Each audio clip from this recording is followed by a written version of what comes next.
حمد و صلات کے بعد نہایت ہی معزز محتشم علماء کرام مشاقان رسول عوام اہل سنت، صرف ایک واقعہ آپ کے سامنے پیش کرنا چاہتا ہوں۔ علماء کے سامنے میرا بولنا بنتا نہیں، لیکن یہ شاہ صاحب کی مہربانی ہے، ان کی محبت ہے۔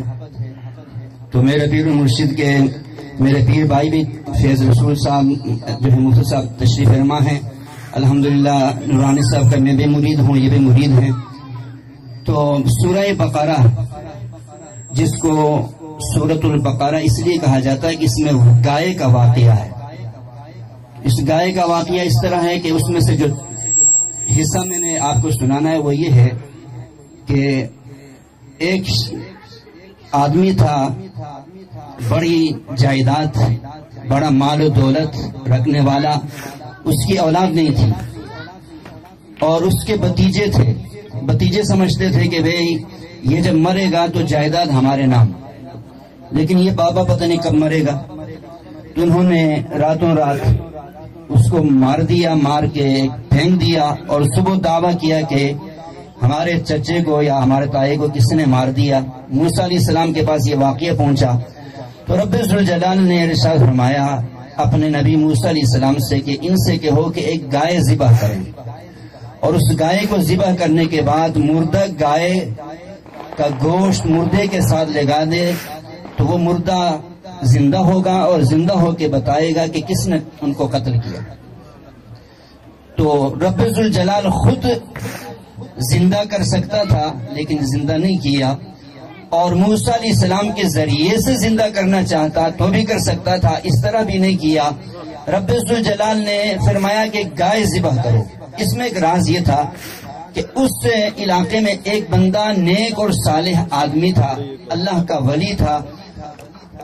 اس کا ایک ہی بیٹا تھا، وہ چھوٹا تھا، اور اس کی جائیداد میں کچھ بھی نہ تھا کہ جو اپنے بیٹے کے لیے پیچھے چھوڑ سکے، صرف ایک گائے، ایک بچڑا، گائے کا ایک بچہ تھا۔ اس نے اس گائے کو جنگل میں جا کر اس گائے کو اللہ تعالیٰ کے سپرد کر دیا۔ دعا یہ کہ الہی میں نے اس گائے کو تیرے سپرد کر دیا ہے، تو اس کی حفاظت فرما، تو اس میں برکت عطا فرما، تاکہ میرا بیٹا بڑا ہونے کے بعد یہاں سے جنگل میں آ کے اپنی گائے لے جائے، اپنی ضروریات پوری کر سکے۔ اس سے یہ بھی ثابت ہوتا ہے کہ جو بندہ اپنا مال، اولاد، جو کچھ اللہ تعالیٰ کے سپرد کر دیتا ہے تو اللہ تبارک و تعالیٰ اس کی حفاظت بھی فرماتا ہے، اس میں برکتیں بھی عطا فرماتا ہے۔ تو بچہ بڑا ہوا، ماں نے اسے کہا کہ بیٹا فلان جنگل جاؤ اور وہاں جا کے اپنی گائے لے آؤ۔ اس زمانے میں گائے سے کام لیا جاتا تھا، پانی نکالنے کا، ہل چلانے کا، مگر یہ واحد ایسی گائے تھی جو بچپن سے لے کر اب تک اس سے کسی نے کوئی کام نہیں لیا، یہ جنگل میں رہی۔ تو بچہ گیا جنگل میں، گائے واپس لے کر آ گیا۔ اب ماں نے کہا کہ جاؤ اس کو فروخت کر دو، جو اس زمانے میں جو گائے کی قیمت ہے وہ 2 درہم ہے، 2 درہم اس کی قیمت ہے، مگر یہ کہ جس سے بھی سودا ہو جائے مجھ سے آ کے پوچھ لینا، پوچھنے کے بعد پھر فروخت کرنا۔ اب یہ بچہ جو ہے اس گائے کو لے کر بازار گیا تو ایک آدمی ملا، اس نے کہا کہ کیا قیمت ہے؟ اس نے کہا 2 درہم، مگر شرط یہ کہ امی سے پوچھ کے آؤں گا۔ اس نے کہا کہ مجھ سے 4 درہم لے لو مگر امی سے نہ پوچھو۔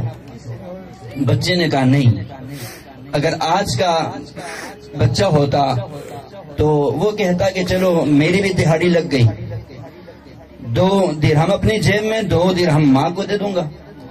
لیکن اس نے کہا نہیں، شرط یہی ہے کہ میری ماں نے کہا کہ مجھ سے آ کے پوچھنا ہے، اور ماں کی بات میں مانوں گا اور وہ نہیں ٹال سکتا۔ تو آگے سارا واقعہ ماں کو بتایا۔ ماں نے کہا چلو ٹھیک ہے، کل پھر چلے جانا، اگر وہ آدمی ملے تو کہنا کہ 4 درہم میں بیچتا ہوں، شرط وہی ہے کہ ماں سے پوچھ کے آؤں گا۔ دوسرے دن وہی آدمی ملا، کہا کہ کتنی قیمت ہے؟ کہا 4 درہم، شرط وہی ہے کہ ماں سے پوچھ کے آؤں گا۔ اس نے کہا کہ 8 درہم لے لو، ماں سے نہ پوچھو۔ اس بیٹے نے کہا نہیں، ماں سے پوچھ کے آؤں گا۔ تو پھر آگے سارا واقعہ والدہ کو بتایا تو والدہ نے کہا کہ اگر کل پھر ملے تو اس سے کہنا کہ ہم غریب ہیں، میں یتیم ہوں، 2 درہم گائے کی قیمت ہے، میرا مذاق اڑا رہے ہو، کون ہو، کیا مسئلہ ہے؟ تب جا کے اس نے بتایا تیسرے دن کہ میں کوئی آدمی نہیں ہوں، میں اللہ کا فرشتہ ہوں، بنی اسرائیل کو اس گائے کی ضرورت ہے، لہٰذا تم چلے جاؤ، اس گائے کو فروخت نہ کرو۔ اپنی والدہ سے کہو کہ جب بنی اسرائیل اس گائے کو لینے کے لیے آئیں تو ان سے یہ کہنا کہ اس گائے کی کھال میں سونا بھر کر دو، پھر ہی ہم فروخت کریں گے۔